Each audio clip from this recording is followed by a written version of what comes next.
Right, I think it's about time we start to have a conversation that I've been waiting to have for a long time. If we go back 6 months to a year, you'd have been laughed out of the room for trying to have this conversation. I'm sure Lewis at Pitchside has tried to have it multiple times and been laughed out of the room every time. But I don't think you can avoid it anymore. I think the conversation has to be had. Is Eddie Howe better than Arteta? Has Eddie Howe now surpassed Arteta? To break this down, I'm going to cover a few topics, saving the best till last. We're going to go over personality and media presence, player development and man management, tactics, signings, and overall success. I know there will be a slight bias as a Newcastle fan, and I'm going to try my hardest to not let that shine through. But before we get into it, I do need to ask if you could please drop a like and subscribe. It genuinely does mean the world to me. Every bit of support I get on the channel, every subscriber that pops up, honestly, it does make my day. So if you like the content and you want to see more, please do drop a like, subscribe, comment, all that stuff that helps the channel. And it really does honestly mean the world to me. For obvious reasons, I can't imagine too many Arsenal fans are going to be subscribing after this video. So to get straight into it, personality and media presence. Now this one, I'm going to find very hard to be balanced towards Arteta. Not going to lie. I cannot stand the guy. From the excuses he has game after game, from his absolute inability to ever give the opposition team credit, constantly whinging and whining about referees, just essentially always playing the victim. I want to make the point here that I don't hate Arsenal at all. If anything, for a long time, they were almost like a second team to me. One of my best friends is an Arsenal fan. I went to the Nou Camp with him to go watch Arsenal play Barcelona. I saw Messi, Suarez, Neymar. Like, for me, that's a core footballing memory to have been able to see them three players. I saw Suarez score a bicycle kick going there as a sort of second Arsenal fan. So I don't hate Arsenal. For a long time, they were, as I say, like almost my second team. But Arteta has almost made me hate them. And I do get it. Like Eddie Howe has said before, we're not here to be liked, we're here to compete. And I get that that's sort of a lot of what Arteta's doing. But come on, Eddie Howe has the same philosophy. It's his quote that I've just quoted, yet he still manages to make himself respectable within the media, not whinging about everything, not crying about everything. We had one of the worst seasons in recent history of injury upon injury upon injury. We were sat with 3 goalkeepers on the bench. We got drawn in the Champions League in a group of death, and then all of our cup fixtures were like Man City, Chelsea, Man United in a row. Eddie Howe had all the reason in the world to be complaining at this time, to see himself as a victim, and he didn't. In a lot of the interviews in that Champions League season, the journalists would try and bring it up in the questions, and he would essentially play it off as, it's irrelevant, we've got to deal with it, it's just what's in front of us, so we've got to deal with it. These are the challenges that you face. At the end of the Carabao Cup final, he shows ultimate class, goes and shakes the hand of all the Liverpool players before going and celebrating with the Newcastle fans. Just starting out on this point alone, I know it's not a big one, personality and media presence, but it genuinely does make you proud as a Newcastle fan to have Eddie Howe as your manager. Even if he wasn't as good as he is in terms of the results that he's got, having had Steve Bruce in the past that would just constantly go into interviews and embarrass us. How's the break then, Steve?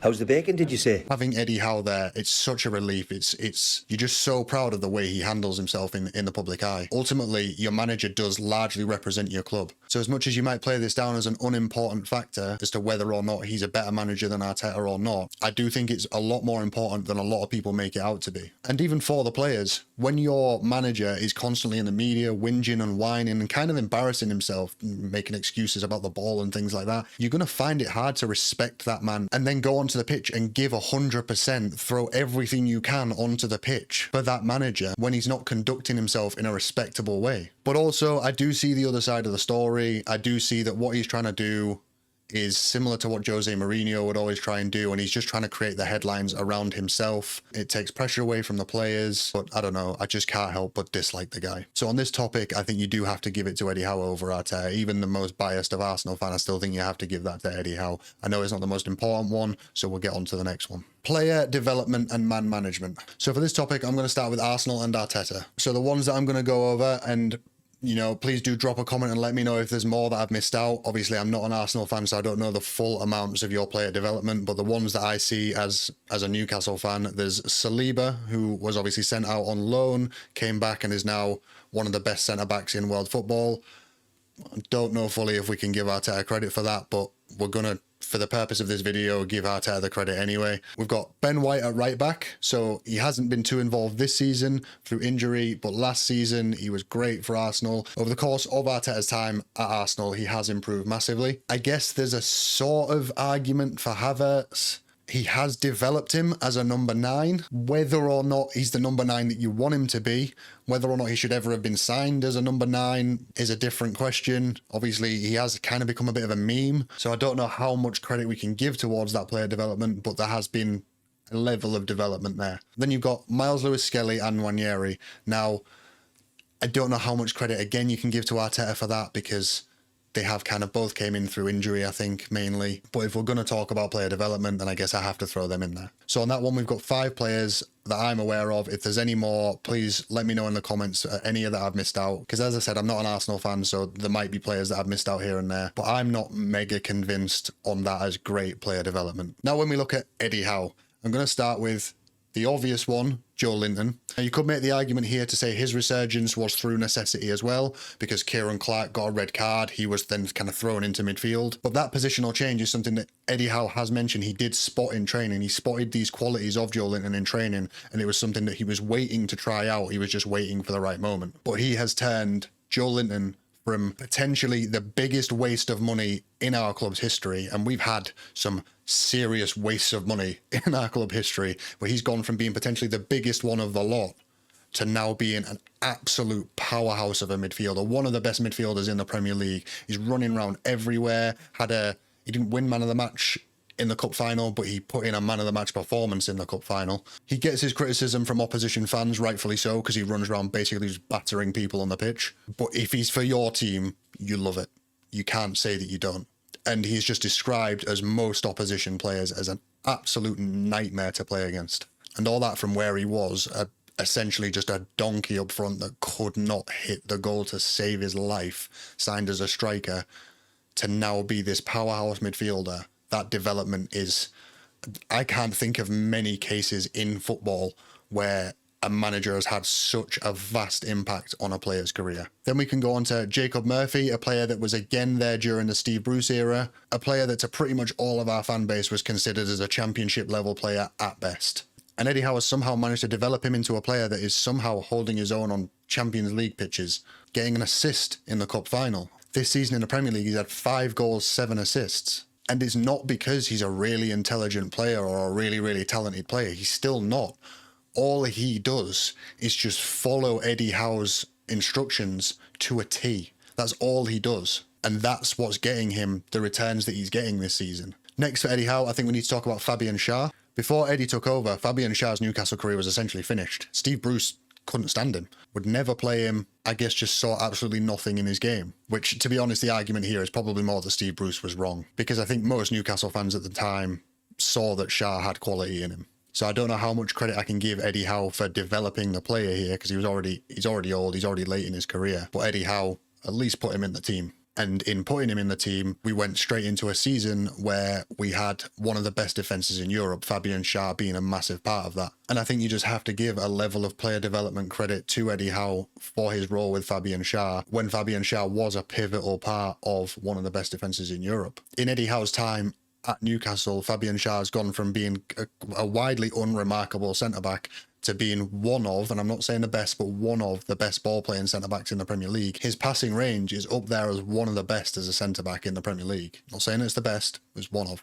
I think we need to talk about Anthony Gordon. When Anthony Gordon was signed for Newcastle, everyone laughed at the price tag. 45 million for Anthony Gordon. You've got Everton fans thinking they've had our pants down, but from day one, even in the Amazon documentary, Eddie was convinced Anthony Gordon is going to be one of the best wingers in the Premier League. And 2 years later, he is. Anthony Gordon's career since being at Newcastle under Eddie Howe has gone from strength to strength to strength.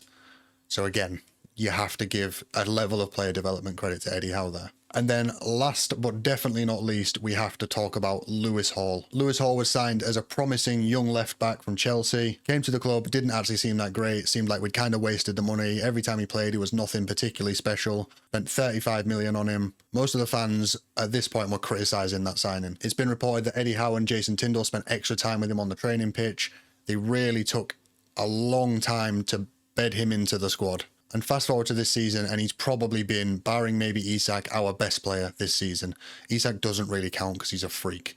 Lewis Hall's managed to now cement that left-back spot as his own. He's had 5 assists this season and was without a doubt just about to break into the England squad and probably begin to cement that left-back position as his own as well. You can then also probably give player development points to Eddie Howe for Tino Livramento, Dan Burn, to a certain extent probably Sean Longstaff. I think Miggy Almiron's purple patch last season was largely just down to Eddie Howe telling him exactly what to do. Obviously that little route to goal got found out eventually, but again, that purple patch was pretty much down to Eddie Howe. If we're going to throw Miles Lewis-Skelly and Nwaneri in for Arteta, then you've got Lewis Miley. I'm sort of reluctant to put Isak in there because I think he's just a freak. I think he was always this good. I just think people are only just starting to cotton onto it now. I've been saying for a long time now, obviously I haven't had the YouTube channel that long, but I've been saying for a long time now he's the best striker in the world, pretty much since he signed, to be honest. But he's only just starting to get the recognition for that now. Maybe you could say Eddie Howe's developed his game.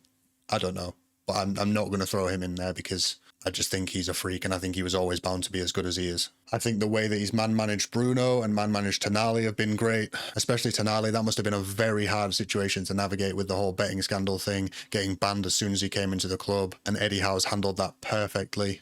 He's now one of the most loved players at the club, and it would have been very easy for him to have ended up public enemy number 1 and just been completely cast out by the fans. With everything that surrounded the situation, everyone making out that Tonali was unhappy at the club the day he arrived, everyone making out that he was, in love with Milan and absolutely hated being in Newcastle, then for the betting thing to then happen on top of that, and for him to now be one of the most loved players at the club. I feel like you have to give credit to Eddie Howe for the way that he handled that situation. I don't know too much about the Arteta situation with Aubameyang and Ozil. All I know is that that's 2 world-class players that ended up being cast out of the club. 2 world-class players that Arteta probably could have done with. Maybe not so much Ozil, but definitely Aubameyang.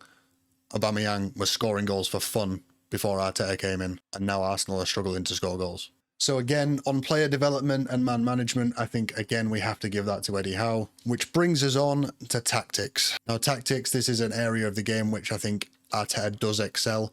He's completely changed the way that Arsenal play, and Arsenal are now able to dominate most games, and ultimately results just haven't been coming down to the fact that they don't have a striker and can't put the ball in the back of the net. They're creating a lot of chances, they just don't have anyone to finish them. So tactics, I definitely think, is a strong point for Arteta. It's been something that has been criticised in Eddie Howe's game. Eddie Howe has been criticised multiple times for only really having a plan A, not really having too much of a plan B. I definitely have seen more cases of Arteta making changes from the sideline to win games, but it's not to say that Eddie Howe hasn't grown into that role, and I'm definitely seeing it more now from Eddie Howe than I had earlier in his time at Newcastle. I do also think there has to be mention here for the fact that Eddie Howe pretty much always beats Arteta now. He seems to have his number completely figured out. So from a tactical perspective in them games, Eddie Howe does seem to be on top. But from an overall perspective, I think for this one, I do have to give this to Arteta. So 1 point there for Arteta, and we'll move on to signings. So for this section, I'm just going to do a hit or miss for each manager's signings in their tenure at the club. And I guess at the end, we'll be able to see a rough sort of percentage of like their success rate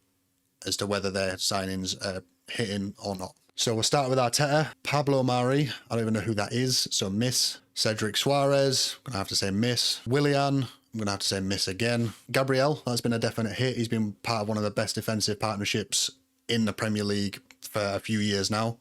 And he's one of the best attacking threats from corners as well. Runnar Alex Runnarsson. No idea who that is. Miss. Thomas Partey, I'm going to have to reluctantly say hit here. I don't like him for obvious reasons, allegedly. But I do think he's a good footballer. So hit reluctantly. Nuno Tavares, I'm going to have to say miss again. Although he has been off doing really well in the Serie A, but he didn't do it for Arsenal, and ultimately that's what you make your signings for. Sambi Lokonga, I'm going to have to say miss again. I did rate him a little bit as a player. I didn't think he looked too bad, but he's now currently playing in the Belgian league, and he did absolutely nothing for Arsenal, so miss again. Ben White, we have to give that one a hit. I've kind of mentioned earlier on as to why, so put that one as a hit. Martin Odegaard, obvious hit. Been one of the best creative players in the Premier League for a few seasons now. Aaron Ramsdale, for the sake of not being biased towards Newcastle, I'm going to give Aaron Ramsdale a hit. He was pretty good for a few years at Arsenal, and he served a purpose, so I'm going to pop that in the hit side. Tomiyasu, 20 million, I think I want to put it in a miss, but again, for the sake of not being too biased, I'm going to put it in hit. He's all right. Austin Trusty, no idea who that is, but I've just had a quick look on Wikipedia and he's 26 years old, so he's not a youngster. So by this point, when he was signed in 2022 and we've still seen nothing of him, miss.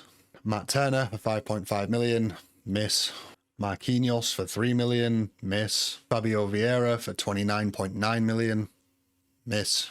Gabriel Jesus for 45 million. I think I have to put that one down as a miss, honestly. He's been pretty much consistently injured. 45 million is a lot to spend on a striker. He's not particularly that great. He's talented. He is a talented footballer, but he's not worth 45 million, especially with the injuries that he has. Zinchenko, 29 million. Have to give that a miss. Trossard, 27 million. I'll give that a hit because the amount of like massive goals he scored coming on from the bench, like he's a good player. So yeah, 27 million for Trossard, hit on that one. Kivior for 21 million. Again, for the purposes of not being biased, I'll give him a hit, but I'm not particularly that impressed by Kivior. Jorginho for 12 million. I guess I can put that in hit. He serves a purpose. He just holds possession when you need it. Like it's not an awful signing. So Kai Havertz for 65 million. If he'd signed for like 20, maybe 30 million, I think I'd be able to potentially make an argument to put him in hit because he's scored some big goals. He's had some great games for Arsenal, but for 65 million, he is not worth 65 million, especially not when he's playing as a number 9. The man couldn't finish his dinner. So that's going to have to go into miss. Declan Rice, 105 million. I know it's expensive, but I'm still going to put him in hit because I really do rate Declan Rice. I think he is one of the best midfielders in the Premier League. And sometimes you do just have to pay the premium for a good quality player. Jurriën Timber for 38 million. Again, massively rate Jurriën Timber, so that's going to go in hit. Calafiori for 32 million. I'm going to put that in hit again. We haven't seen a great deal of him, but what we have seen of him this season, he's looked quality.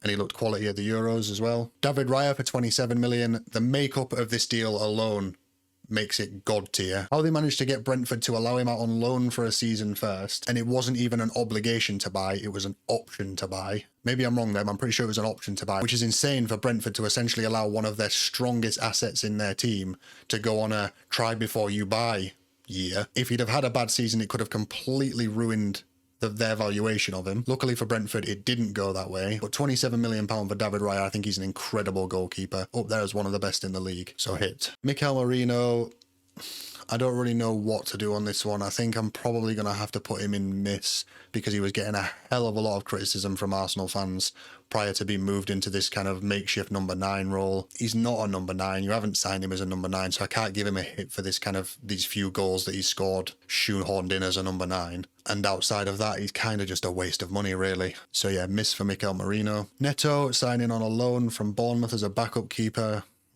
I guess it fills a purpose. So I guess you can maybe say hit. I don't know.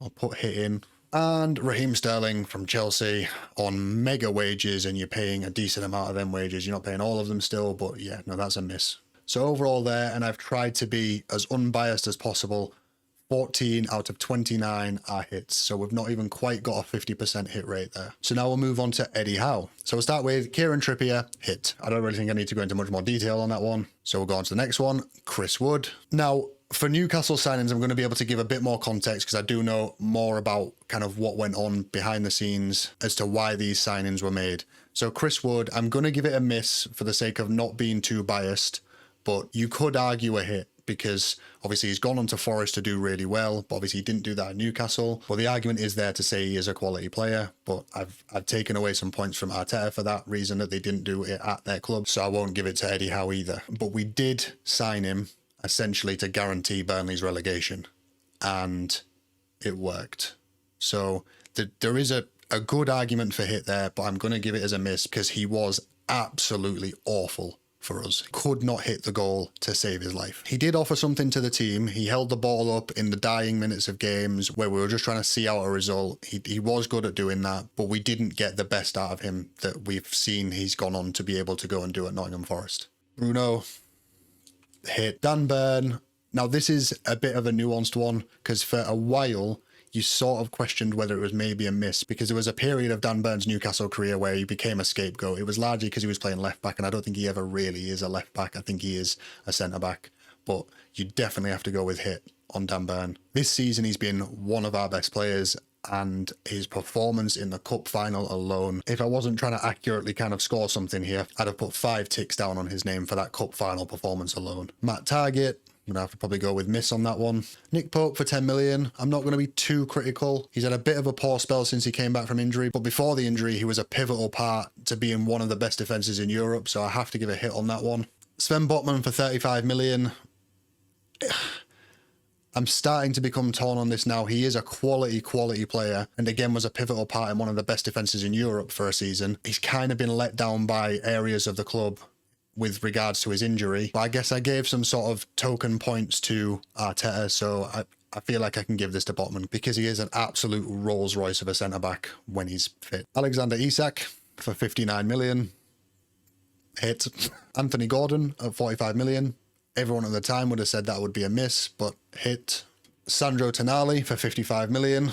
Again, by the end of last season, you'd have been thinking it's a miss because of the whole betting scandal, but he's came in this season and our midfield now, he's completed it. And regardless of last season, you can't say that he is not an absolute world-class centre midfielder now. His quality has shone through in almost every game that he's played this season. So again, hit. Harvey Barnes for 38 million. So I'm going to be fair on this one. I gave Botman a hit, even though he'd been injured a lot. I'm going to give Harvey Barnes a miss. And it's kind of reluctant because I do think Harvey Barnes is a quality player and he's had his moments this season. At one point, he was our top contributor. He's not had many chances, so I'm reluctantly giving him a miss. But I gave Gabby Jesus a miss for being injured a lot. So I'm going to have to give Harvey Barnes a miss here. But it's not that I don't think he's a good player, because I do think he is a good player. But yeah, Harvey Barnes, miss. Tino Livramento, hit again. I haven't included Yankuba Minter in there because for Arteta, I didn't do any like prospect signings, and that's all that Yankuba Minter essentially was for us. He's never played for us. But I mean, if it were to go in the scoring, you'd probably have to give it a hit because it worked out very well from us. It saved us from a PSR nightmare. And as I say, he'd never played a game for us, so saved us from a PSR nightmare. Didn't really lose anything because he hadn't played for us, and he's going on to do pretty well at Brighton. So, but to finish that section off, we've got 14 out of 29 for Arteta, 9 out of 12 for Eddie Howe. So less than a 50% hit rate for Arteta and a 75% hit rate for Eddie Howe. So that one has to go to Eddie Howe. And last, but definitely not least, we're then going to go on to overall success at the club. So for Arteta, in his first season, finished in 8th place, which was Arsenal's lowest league position since the 94-95 season. Did, however, win an FA Cup, although I might add that was with Emery's team, not with Arteta's team. The following season, finished 8th again, missing out on Europe for the first time in 26 years for Arsenal. Also, the nail in the coffin that season that really kind of cemented that they were missing out on Europe was a loss at St James's Park against Eddie Howe. They went on the following season to finish 5th, so a slight improvement. The season after that, they improved again, finished 2nd, but ultimately bottled the title to Manchester City after spending a record amount of time at the top of the table. Following season, they finished 2nd again. Still didn't manage to get the title, but did win the Community Shield against Manchester City, who were probably, to be honest, busy celebrating the treble win still. But ultimately, the end of it, that is 2 trophies. Then if we look at Eddie Howe's tenure at Newcastle United, he took over when they were rock bottom of the Premier League, and within a season orchestrated an incredible turnaround to finish 11th and be the first team in Premier League history to avoid relegation after not registering a single win in the first 14 games. Second season improved again, finished in 4th place and qualified for the Champions League for the first time since the 2002-2003 season, and reached the League Cup final but lost to Manchester United. Following season, Premier League form dipped and we finished 7th. Did score a club record 85 goals that season, but ultimately missed out on European qualification that season. And then in a 24-25 season, we're currently sat in 5th. Eddie Howe has managed to win a League Cup, ending a 56-year trophy drought for Newcastle, or a 70-year domestic trophy drought for Newcastle, and we're in a relatively strong position to potentially qualify for Champions League again. To go back quickly to Arteta for this season, they've managed to fail to capitalise on a drop in form from Man City, and Liverpool have managed to step in and win a title, probably. They could go further in the Champions League, it remains to be seen yet. Got knocked out of the League Cup by Eddie Howe, but ultimately nothing really of note so far yet this season. So the reason for me that this part is so important is because, as I mentioned at the start, 6 months ago to a year ago, you would have been laughed out the room for trying to have this conversation. The main argument being Eddie Howe has won nothing. But now, Eddie Howe has won something. And if you take everything into account that I've just mentioned. Media presence, player development, signings, and I think honestly the last one in terms of relative success I also have to give to Eddie Howe. The only thing Arteta really has there, and even that is still arguable, is tactics. I know there is the argument to say that what Arteta has been trying to achieve has been potentially more challenging than what Eddie Howe has been trying to achieve, in the sense that trying to pip Man City to a title with the points tallies that they've been getting over previous seasons is near on impossible. So to be able to challenge that has been an incredible achievement from Arteta. And I am not saying that Arteta should be sacked or anything like that. Like some Arsenal fans are, or some Arsenal fans are at least starting to have the conversation. I'm not saying that Arteta should be sacked. I think he's done a great job at Arsenal. But ultimately, Eddie Howe took us from rock bottom, dead set to be relegated. And within just coming up to 4 seasons, has ended a 70-year trophy drought, has saved us from relegation, got us to qualify for the Champions League, absolutely transformed the careers of players that were, by all accounts, done. Their Newcastle careers were over. And he's turned some of them, Joe Linton, the main one, into absolutely top Premier League players. But I think when you take everything that I've just mentioned into account, I can't see how Eddie Howe is at least not in the conversation. The conversation at least has to be had. To me, it seems like Eddie Howe edges it quite clearly. Maybe I'm wrong. Let me know in the comments why you think I'm wrong. Obviously, I'm not an Arsenal fan, so there's going to be things that I've potentially missed. But I don't think there's a single Arsenal fan at this point that can't at least respect that Eddie Howe now deserves to be in that conversation. Let me know in the comments if you think I'm wrong, if you think I'm gassing Eddie Howe up way too much. You know, he's only won a Carabao Cup. Obviously, if Arteta goes on to win a Champions League at the end of the season, then I think that probably ends the conversation. But for now, at least, I think that conversation definitely needs to be had. Anyway, I'll see you on the next one.